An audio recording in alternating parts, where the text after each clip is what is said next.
Listen closely, because what I am about to reveal will change everything you thought you knew about spiritual warfare. Right now, at this very moment, there is an invisible battle happening around you. Most people cannot see it, most people do not even know it exists, but I am about to pull back the veil and show you exactly what is attacking your peace, your prosperity, and your destiny. This is not a message you stumbled upon by accident. You were led here. There is a reason you are reading these words right now, instead of scrolling past like you usually do. Something in your spirit recognized the urgency, something deep inside you knew you needed to stop and pay attention. That instinct was correct. What you are about to learn in the next 20 minutes will equip you with spiritual weapons that most believers never discover in their entire lifetime. I need you to understand something fundamental before we go any further. The enemy does not attack randomly. He does not waste his resources on people who pose no threat to his kingdom. If you have been experiencing unusual resistance lately, if doors that should open remain closed, if blessings that should flow seem blocked, it is not because God has forgotten you. It is because the enemy sees something in your future that terrifies him. He sees the version of you that is about to emerge, and he is doing everything in his power to prevent that transformation. Right now there are 3 specific spiritual traps that have been set in your path. These are not general attacks that affect everyone. These are customized, targeted assaults designed specifically for people who are on the verge of breakthrough. The enemy studied your patterns, he observed your habits, he identified your weaknesses, and he crafted these traps with precision, knowing exactly when and how to deploy them for maximum damage. The first trap is the trap of distraction. It appears harmless on the surface. It comes disguised as legitimate opportunities, urgent responsibilities, or even good things that need your attention, but here is what most people miss. Distraction is not about filling your time with bad things. It is about filling your time with so many things that you have no space left for the one thing that matters most. Your communion with me. Your time in my presence, your moments of stillness where I can speak direction into your life. Think about your last 7 days.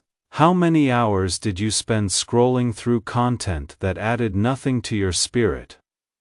How many hours were consumed by conversations that drained your energy rather than building your faith? How many hours were given to worries and anxieties that I specifically told you to cast upon me? The enemy does not need to make you do something evil to defeat you. He only needs to keep you busy with things that are not part of my plan. That busyness becomes a barrier between you and the breakthrough I have prepared. The second trap is more subtle and far more dangerous. It is the trap of false agreement. This happens when you unconsciously align your thoughts, your words, and your expectations with the enemy's narrative instead of my promises. Let me give you an example. When you say things like "I always struggle with this," or "nothing ever works out for me," or "I am just not that kind of person," you are not simply describing your reality. You are creating it. You are speaking agreement with limitations that I never placed on you. The enemy whispers lies into your mind, and if you repeat those lies often enough, they become the lens through which you see everything. You start interpreting every setback as confirmation of your inadequacy instead of seeing it as the resistance that always precedes promotion. You start viewing every closed door as rejection instead of recognizing it as my protection steering you away from paths that would have harmed you. False agreement turns you into an accomplice in your own defeat, but here is where it gets even more critical. False agreement does not just affect your thoughts, it affects your prayers. When you pray from a place of doubt instead of faith, when you ask me for things while simultaneously believing you do not deserve them or will not receive them, you create what I call a conflicted petition. You are asking with your mouth while denying with your heart. That internal contradiction blocks the flow of my power into your situation. The third trap is the most devastating because it operates in the realm of timing. I call it premature surrender. This is when you give up right before the breakthrough manifests. You have been praying, believing, standing in faith, doing everything right, but then the pressure intensifies, the wait grows longer, the circumstances look worse instead of better. And in that moment of maximum pressure, you make the decision to quit. You tell yourself it was not meant to be. You convince yourself you misheard my voice. You walk away from the very thing I was about to release into your hands. The enemy knows something you often forget. The darkest hour is just before dawn. The greatest pressure comes right before the breakthrough. So he intensifies the attack precisely when you are closest to victory, hoping you will interpret the intensity as a sign that you should retreat. But that intensity is not a stop sign. It is a confirmation that you are in the right place, doing the right thing, and the enemy is panicking because he knows what is about to happen. Now I want you to pause for a moment and consider which of these three traps you are currently caught in. Is it distraction pulling your focus away from what truly matters? Is it false agreement where your words are creating limitations instead of possibilities? Or is it premature surrender where you are considering giving up right before your miracle manifests? If you recognize yourself in any of these descriptions, leave a comment below and let me know. Your acknowledgement is the first step toward freedom. Here is what you need to understand about spiritual warfare. The enemy can only work with what you give him. He has no creative power of his own. He cannot speak anything into existence. He cannot manufacture circumstances out of nothing. All he can do is take what already exists in your life, your fears, your doubts, your past failures, your insecurities, and amplify them. He turns up the volume on your negative thoughts. He magnifies your problems until they look insurmountable. He replays your past mistakes on an endless loop until you start believing that your history defines your destiny. But I am about to give you 3 spiritual weapons that will dismantle every one of these traps. These are not complicated religious rituals. These are simple, powerful practices that shift the spiritual atmosphere around you immediately. The first weapon is the weapon of deliberate declaration. This is where you take control of the narrative by speaking my word over your situation before the situation has a chance to speak to you. Every morning before you check your phone, before you engage with the world, before you allow external voices to set the tone for your day, you open your mouth and you declare truth. You say, I am blessed and highly favored. You say, no weapon formed against me shall prosper. You say, the Lord is my shepherd, and I shall not want. You say, I can do all things through Christ who strengthens me. You are not trying to convince me of anything. I already know who you are. You are reprogramming your own mind to align with my reality instead of the enemy's lies. When you make deliberate declarations, you are doing something profoundly powerful in the spiritual realm. You are setting boundaries. You are establishing jurisdiction. You are announcing to every force of darkness that this territory belongs to me, and they have no authority here. The enemy cannot operate where my word is being spoken with faith and conviction. Your declarations create an atmosphere where my presence can manifest and my power can flow. The second weapon is the weapon of strategic silence. Now this might seem contradictory after I just told you about declarations, but hear me clearly, there is a time to speak, and there is a time to be silent.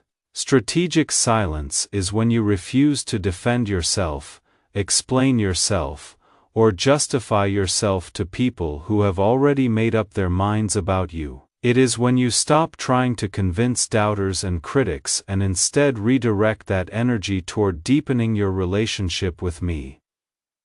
Strategic silence is a declaration of trust. It says I do not need to defend myself because God is my defender.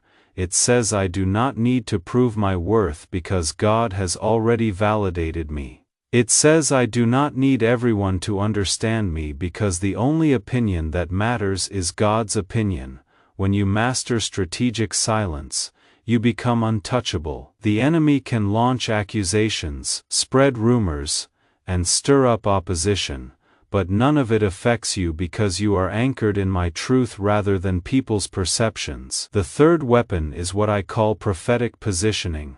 This is where you physically and spiritually place yourself in environments, relationships, and activities that align with where I am taking you rather than where you have been. Most people stay stuck because they keep returning to the same places, the same people, the same habits that are connected to their old identity. But I am doing a new thing. I am creating a new version of you, and that new version cannot fully emerge if you keep feeding the old one. Prophetic positioning means you start making choices based on your future rather than your past. You start asking questions like, does this relationship support the person I am becoming or the person I used to be? Does this activity move me closer to my destiny or does it keep me comfortable in my current state? Does this environment inspire faith or does it reinforce fear? When you position yourself prophetically, you create momentum. You start attracting the people, opportunities, and resources that belong to your next season instead of recycling what belonged to your last season. Now let me show you how these three weapons work together. Imagine you wake up tomorrow morning and before you do anything else, you speak deliberate declarations over your day. You establish the spiritual atmosphere. You set the tone. Then throughout the day when critics, doubters, or negative voices try to pull you into unnecessary battles, you exercise strategic silence. You refuse to waste your energy defending yourself. You stay focused on my voice.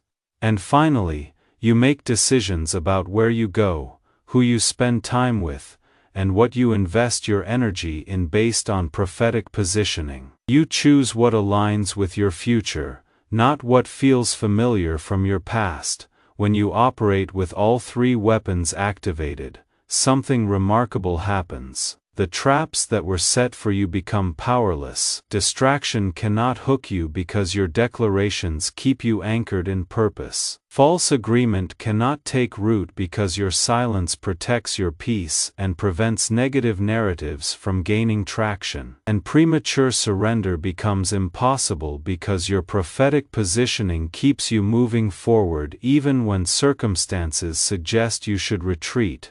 But I need to warn you about something. The moment you start implementing these weapons, the enemy will escalate his attacks. Not because you are doing something wrong, but because you are doing something right. He will try to make you doubt the effectiveness of these practices. He will send people into your life who mock your declarations, question your silence, and criticize your choices. He will create circumstances that seem to contradict everything I am teaching you right now. This is the test. This is where most people abandon the very weapons that would have set them free. They try declarations for a few days and when they do not see immediate results, they conclude it does not work. They attempt strategic silence for a week and when people misinterpret their silence as weakness, they go back to defending and explaining. They start prophetic positioning, but when it feels uncomfortable or lonely, they retreat to familiar environments even though those environments keep them trapped. You must understand that spiritual warfare is not a one-time battle, it is a lifestyle. It is a daily commitment to operate in truth regardless of what circumstances look like. It is a decision to trust my process even when my process does not make sense to your natural mind. It is a willingness to look foolish in the eyes of people who do not understand spiritual principles because you know that my wisdom often appears as foolishness to those who are perishing. Let me take you deeper into something that most believers never discover. There is a fourth dimension to spiritual warfare that operates beyond the 3 traps and 3 weapons I have already revealed. This fourth dimension is the realm of spiritual inheritance. You were not born into this world as a blank slate. You carry within you both blessings and battles that were passed down through your family line. Some of you are fighting struggles that did not originate with you. You are dealing with patterns of poverty, addiction, broken relationships, or chronic illness that have plagued your family for generations. Here is what you need to know. These generational patterns are not your destiny, they are your inheritance from a fallen bloodline, but I have given you a new bloodline. When you were born again, you were grafted into my family. You became a joint heir with Christ. That means you have legal authority in the spiritual realm to break every curse, cancel every negative pattern, and reverse every evil inheritance that was passed down to you. But this authority is only activated when you exercise it intentionally. Most believers live under the weight of generational curses simply because they never took authority over them. They accept poverty as normal because their parents were poor. They accept dysfunction in relationships because everyone in their family struggles with the same issues. They accept limitations because those limitations have always been there, but I am telling you right now that acceptance is agreement. When you accept something as unchangeable, you give it permission to remain in your life. Breaking generational curses requires a specific kind of prayer. It is not a casual request, it is a legal declaration. You stand in the authority I gave you, and you say, I break every generational curse of poverty that has operated in my family line. I cancel every pattern of addiction that has been passed down through my ancestors. I reverse every cycle of broken relationships, every spirit of fear, every limitation that was inherited rather than chosen. I declare that those patterns end with me. They will not be passed to my children or my children's children because I am establishing a new legacy starting today. When you pray this kind of prayer, you are not asking me to do something I might do if I feel like it. You are enforcing a legal victory that was already won at the cross. Jesus did not just die for your personal sins, He died to break every curse that was ever spoken over humanity. He became a curse so that you could become a blessing. That transaction is complete. The price is paid. The victory is won. Your job is not to beg me to set you free. Your job is to walk in the freedom that already belongs to you. Now, if you have been following along carefully, you realize that I have given you 4 layers of spiritual warfare, the 3 traps to avoid, the 3 weapons to deploy, and the 4th dimension of breaking generational curses, but there is still one more piece that completes the picture. This final piece is what I call prophetic acceleration. This is when I compress time and release in months what would normally take years. This is when doors open that no man can shut. This is when resources appear from unexpected sources. This is when relationships align perfectly. This is when everything that was delayed suddenly manifests all at once. Prophetic acceleration does not happen randomly. It happens when you have done the work I just outlined. It happens when you close the doors the enemy was using to access your life. It happens when you start operating in spiritual authority rather than spiritual passivity. It happens when you stop agreeing with limitations and start declaring possibilities. It happens when you break free from generational patterns and establish a new legacy. When all of these elements come together, you create what I call a convergence moment. This is when heaven and earth align. This is when my timing and your readiness intersect. This is when acceleration begins.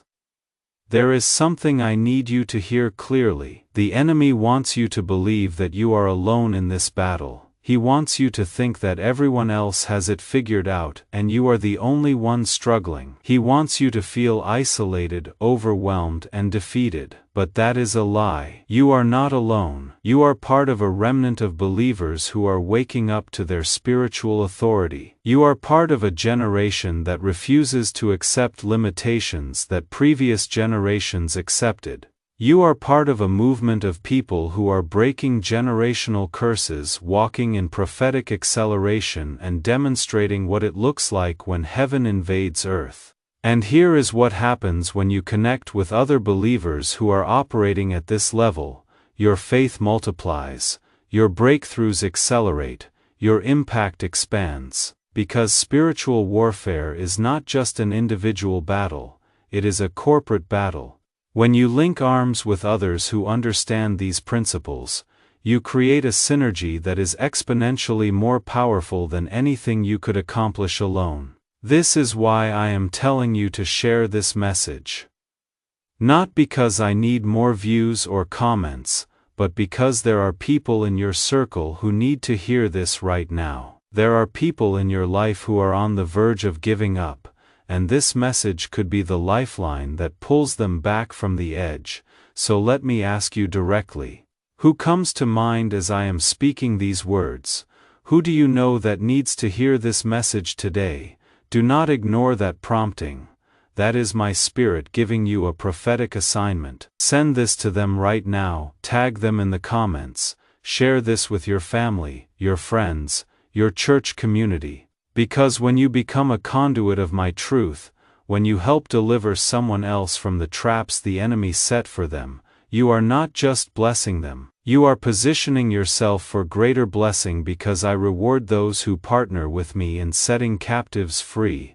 Now I want to address something that might be stirring in your heart right now. Some of you are thinking this sounds too good to be true. You have been disappointed before. You have believed promises that did not manifest. You have stood in faith and watched your faith seemingly produce nothing. So there is a part of you that wants to believe what I am saying, but another part of you is afraid to hope again, because hope deferred makes the heart sick. I understand that. I see the wounds that disappointment has left on your soul, but I need you to understand something crucial.